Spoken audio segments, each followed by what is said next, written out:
Welcome to Telangana rising news. BRS వాళ్ల కడుపులో మూసిని మించిన విషయం.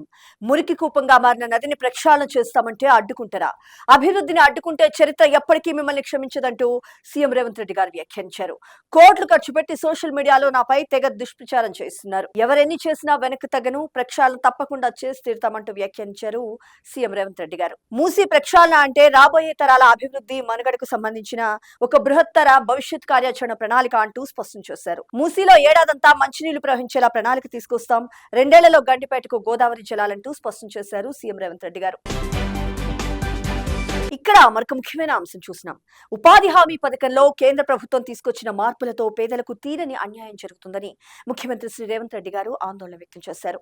దీనివల్ల పేదలు మళ్లీ పట్టణాలకు వలసబాట పట్టాల్సిన దుస్థితి వచ్చిందని ఆవేదన చెందారు. నిరుపేద గ్రామీణులకు ఉపాధి హామీ కల్పించాలన్న సదుద్దేశంతో ఆనాటి యూపీఏ ప్రభుత్వం తెచ్చిన మహాత్మా గాంధీజీ జాతీయ ఉపాధి హామీ పథకాన్ని యథావిధిగా కొనసాగించాలని ఆయన కేంద్ర ప్రభుత్వాన్ని డిమాండ్ చేశారు. ఇక్కడ మరొక ముఖ్యమైన అంశం చూసినాం. నీళ్లు కాదు విషాన్ని సరఫరా చేస్తున్నారు. ప్రజారోగ్యాన్ని మధ్యప్రదేశ్ ప్రభుత్వం పూర్తిగా గాలి కొదిలేసిందంటూ కాంగ్రెస్ పార్టీ అగ్రనేత గౌరవ్ శ్రీ రాహుల్ గాంధీ గారు నిప్పులు చెరిగారు. పరిశుభ్రమైన నీరు పొందే ప్రజల హక్కును కాలరాశారంటూ ధ్వజమెత్తారు. బీజేపీ నేతలు పూర్తిగా అహంకారంతో మాట్లాడుతున్నారు.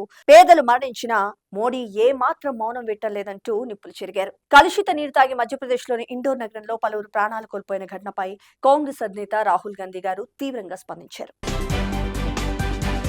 ఇక్కడ మరొక ముఖ్యమైన అంశం చూసినాం. అసలైన ఉద్యమకారులను గుర్తించేందుకు కమిటీ వేయాలి. గత సర్కారు హయాంలో ఏమాత్రం పారదర్శకత లేదంటూ PCC chief MLC Mahesh Kumar Goud గారు వ్యాఖ్యానించారు. ఉద్యమకారులకు ఒక వెల్ఫేర్ బోర్డు ఏర్పాటు చేయాలని ప్రభుత్వానికి విజ్ఞప్తి చేశారు. తెలంగాణ ఉద్యమకారులను గుర్తించడంలో పూర్తి పారదర్శకంగా నిజమైన ఉద్యమకారులకు న్యాయం జరిగేలా వెంటనే స్పెషల్ కమిటీ కావాలంటూ ప్రభుత్వాన్ని విజ్ఞప్తి చేశారు PCC chief MLC Mahesh Kumar Goud గారు. ఇక్కడ మరొక ముఖ్యమైన అంశం చూసినాం. గృహజ్యోతి పథకం కింద ఉచిత విద్యుత్ పొందేవారు 52,82,498 మంది ఉన్నారంటూ పేర్కొన్నారు డిప్యూటీ సీఎం మల్లు భట్టి విక్రమార్క గారు. రాష్ట్ర వ్యాప్తంగా మరి 200 యూనిట్ల ఉచిత విద్యుత్ వీరందరికీ అందుతుందంటూ స్పష్టం చేశారు. ఇక్కడ మరొక ముఖ్యమైన అంశం చూసినాం. ప్రజలపై అదనపు పన్నుల భారం ఉండదు, మెరుగైన సేవల కోసమే జీహెచ్ఎంసీ విలీనం అంటూ మంత్రి దుద్దిళ్ల శ్రీధర్బాబు గారు వ్యాఖ్యానించారు. ఒకే పన్ను విధానం, సుస్థిరాభివృద్ధి కోసమే విలీనం. కార్పొరేషన్ల విభజనపై ఇంకా నిర్ణయం తీసుకోలేదు.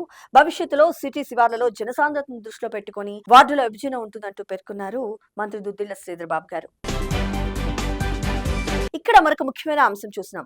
మహాత్మా గాంధీ జాతీయ ఉపాధి హామీ పథకం పేరు మార్చి జి రామ్జీని తీసుకొచ్చారు. మరి ఆ జి రామ్జీ వల్ల కోట్లాది మంది కూలీలపై దుష్ప్రభావం పడుతుంది అంటూ కూడా మంత్రి సీతక్క గారు వ్యాఖ్యానించారు. దీనివల్ల రాష్ట్రంపై ఏటా 1800 కోట్ల అదనపు భారం పడుతుందంటూ కేంద్రం తీరుపై నిప్పులు చెరిగారు మంత్రి సీతక్క గారు. కేంద్ర ప్రభుత్వ ఉపాధి హామీ పథకాన్ని నిర్వీర్యం చేసేలా వ్యవహరిస్తూనే రాష్ట్రాలపై పెను ఆర్థిక భారాన్ని మోపుతున్నారంటూ దుయ్యబట్టారు.